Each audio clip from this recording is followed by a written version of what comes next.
السلام علیکم دوستو، آج ہم آپ کو بتانے جا رہے ہیں کہ پاکستان کیا تاریخ کے صفوں میں ہے، پاکستان کیا تاریخ کے اوراق میں بھی ملتا ہے، اس کا کوئی وہاں نام و نشان ہے کیا؟ لوگوں نے اسی وطن کے لیے قربانیاں دی تھی، اس فلسفے کو جانتے ہیں ہم۔ لوگوں نے جو اتنی آزادی کے لیے قربانیاں دی تھیں تو کیا اس کے نتیجے میں کوئی آزاد ریاست بنی تھی جو مسلمز کے لیے بڑا ہی فائدہ مند ثابت ہو؟ کیونکہ اللہ کسی کی قربانی ضائع نہیں کرتا، تو کیا ان کی قربانیاں رنگ لائی تھیں؟ تو آج تاریخ کے اوراق میں ان قربانیوں کو ڈسکس کرتے ہیں، تو پھر اس کے بعد نتیجہ اخذ کریں گے کہ قربانیوں کی بحاف پر کیا وہ نتیجہ، وہ رزلٹ، وہ جس کے لیے قربانیاں دیں وہ کام ان کا بنا یا نہیں بنا۔ اس چیز کو جاننے کے لیے ہماری ویڈیوز کو اینڈ تک ضرور دیکھتے رہیے گا۔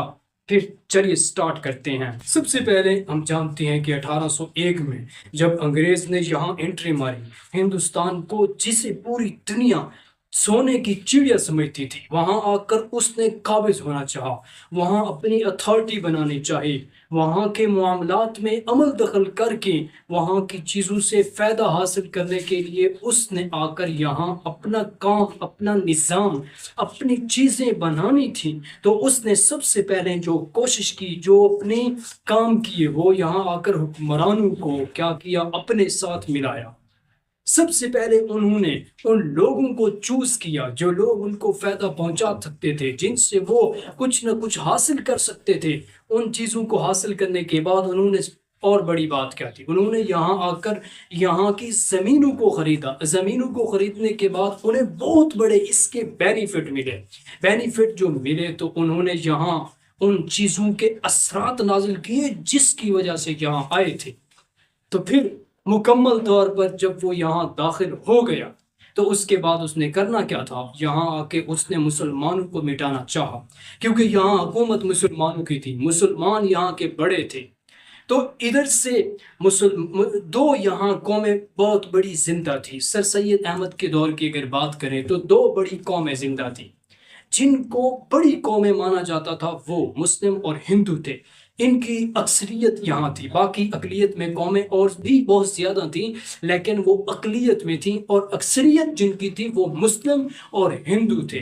یہ تھا سر سید احمد خان کا دو قومی نظریہ، ٹھیک ہے؟ اس پر بھی بات ہو چکی تھوڑی سی، کیونکہ میں نے ٹچ کرانا ہے صرف۔ اور اس کے بعد انگریز نے کیا کیا؟ وہ سارے ظلم و ستم، وہ بربریت، وہ سب جانتے ہیں آپ۔ تو یہ کس لیے ہوئی؟ اور مسلم قوم نے انگریز کو یہاں سے بے دخل کرنے کے لیے جو قربانیاں دیں وہ کس کے لیے دیں؟ آپ نے اس فلسفے کو مجھ سے سننا ہے، ٹھیک ہے؟ میں جس فلسفے کی بات کر رہا ہوں اس حوالے سے آپ کو تاریخ کا نظارہ کراؤں گا، تاکہ آپ کو تھوڑی تاریخ کی جھلک دے کر، تھوڑی زیادہ نہیں، میں اتنی گہرائی میں نہیں جاؤں گا، تھوڑی جھلک دے کر میں آپ کو وہ فلسفہ اپنا سمجھا سکوں، اس لیے یہ پیچھے کی تمہید باندھ رہا ہوں۔ انگریز کی سب سے بڑی گھنونی سازش یہ تھی، کسی نے انگریز کو کہا اگر تو یہاں مکمل طور پر اپنا قبضہ چاہتا ہے، مسلمانوں پر حکمرانی کرنا چاہتا ہے، تو سب سے پہلے تجھے جو کام کرنا ہوگا نا، اس دھرتی کے علماء کو ختم کر، حفاظ کو ختم کر، اور سب سے بڑی چیز جو ان کے لیے امپورٹنٹ اور اہم ہے وہ قرآن مجید ہے، اس کو اس دھرتی سے مٹا دے، تب جا کے تو ان پر حکمرانی صحیح معنی میں کر سکے گا۔ اس نے ایسی ہی سازش کی۔ جنگ آزادی سے تھوڑا پہلے میں آپ کو بتاتا، شاہ ولی اللہ محدث دہلوی جب پیدا ہوئے تھے تو یہ سب حالات چل رہے تھے، انگریز بھی آ چکا تھا، حکمرانی تھی، اقتدار بھی اس کے پاس تھا، سب چیزیں جو بے وفائی کی اور جو یہ گھنونی سازشیں ہو رہی تھی، مسلم حکمران آپس میں لڑ رہے تھے، مسلمانوں کو تہس نہس کرنے کی سب کوششیں کی جا رہی تھیں، تو شاہ ولی اللہ محدث دہلوی نے اور اس کے بیٹوں نے بڑے کام کیے، اور شاہ عبد العزیز رحمہ اللہ نے ایک فتویٰ دیا کہ اب انگریز کے خلاف جہاد کرنا فرض ہو چکا ہے۔ تو اس فرض کو نبھانے کے لیے ٹیپو سلطان شہید رحمہ اللہ وہ بھی آئے، میدان میں اترے۔ اس کی بہادری کو دیکھ کر انگریز جرنل بھی کانپتے رہے تھے۔ اس کی بہادری کو دیکھ کر انگریز نے کہا اگر یہ شخص ڈٹا رہا، اس شخص کی ڈٹائی دیکھ کر انہوں نے کہا ہم ہندوستان کو حاصل مکمل طور پر نہیں کر سکیں گے جب تک اس طرح کے نوجوانوں کو ہم مٹا نہ دیں۔ تو انہوں نے مٹانے کے لیے کوششیں کی۔ تو اس نوجوان اور ان نوجوانوں کو جو پیچھے ان کے جو بیک میں سپر پاور ہیں، ان کے جو بیک میں ان کو جو جذبہ دینے والے ہیں، وہ کون ہیں؟ اس چیز کو جاننے کے لیے انگریز نے اپنے بندوں کو تعینات کیا کہ جانو ان کو جذبہ کون دیتا ہے، ان کے دل میں محبت رسول، ان کے دل میں محبت اسلام کون جگاتا ہے۔ تو اس راز کو انگریز کو جاننے کی بہت ضرورت تھی۔ کیوں؟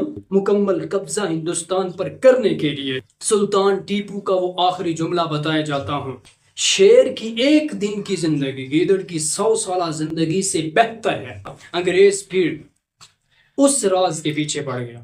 سلطان ٹیپو کو شکست ہوئی، آپ جانتے ہیں کیسے ہوئی، وہ سارا کچھ یعنی غداری ہوئی، اور اس ایک بندے نے میر جعفر اس نے کیا لیا، وہ سب چیز آپ جانتے ہیں۔ اس کے بعد انگریز کو ایک چیز کی خواہش تھی، اگر آج سلطان ٹیپو اٹھائے تو کل کوئی اور نوجوان اٹھ کھڑا ہوگا، تو کیوں نہ میں سیدھا سے ہی جڑ پروار کروں، میں سیدھا ہی سے اس کو مٹاؤں جو ان کو تیار کر رہا ہے۔ تو اس نے اپنا ٹارگٹ پھر علماء کو بنایا، اس نے اپنا ٹارگٹ قرآن کو بنایا، حفاظ کرام کو بنایا، دین کے ان لوگوں کو بنایا جو لوگ ان کو پیچھے سے وہ جذبہ دے رہے تھے، وہ ایمان ان کا جگا رہے تھے۔ تو اس چیز کے انگریز کی یہ سازش کامیاب کافی حد تک ہوئی بھی۔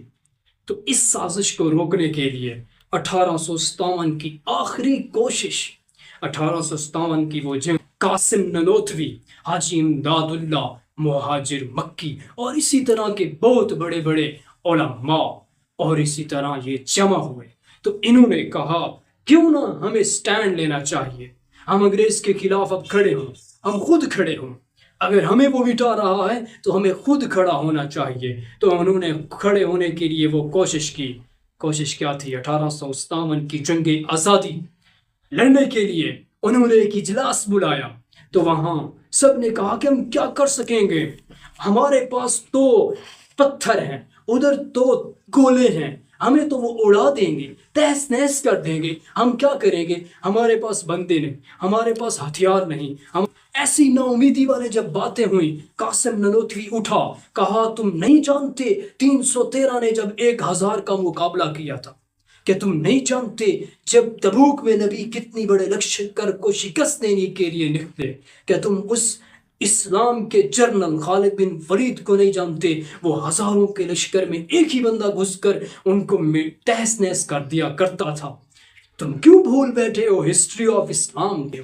کیوں اپنے آپ کو ایسے بے یار و مددگار چھوڑ رہے ہو؟ وہ رب ہمارے ساتھ ہے۔ تو پھر سے ایک نئی لہر دوڑی، ایمان جاگا، سبھی اٹھے۔ تو پھر آگے والی ویڈیو میں ہم آپ کو بتائیں گے جنگ آزادی اور اس سے بعد کی جد و جہد۔